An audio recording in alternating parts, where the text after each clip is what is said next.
Sitholakale kuleli plaza likaMoba isidumbu somfanyana oneminyaka emithathu ngemuva kokuba umsolwa ekhombisa amaphoyisa indawo yesigameko.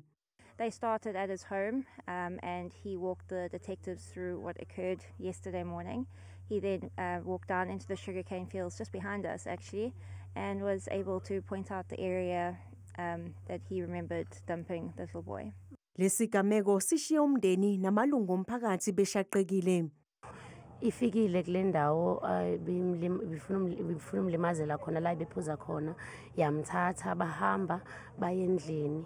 Ekufikeni kwakhe endlini yafike yakhiya umnyango yamshaya ngempama yahamba yayocinga isikhali ekhishini.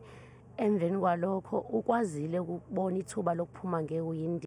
Kodwa beyasho ukuthi mefike ezansi uyamshaya athi wena ubuka amadoda akafuni ukuthi mangabe kuhleliwe endaweni ephuzwa yabuke abantu. Bekuyilokho ke bekumane emhlukumeza. Ubhuti uSiphiwe ngiyamazi kakhulu umuntu onolaka umuntu ongathi umuntu ngisho kuba kagoduki ngoba wabulala umuntu. Umfanyana uneminyaka eyisikhombisa usesimene sibucayi esibhedlela ngemuva kokugencwa ngocelemba ngumsolwa.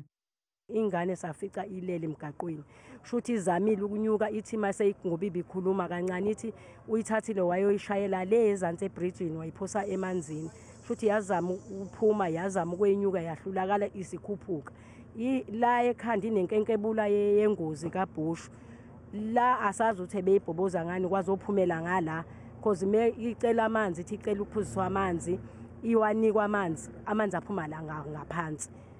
Izakhamuzi esithukuthele zithi zibona ngathi amaphoyisa avikela umsolwa.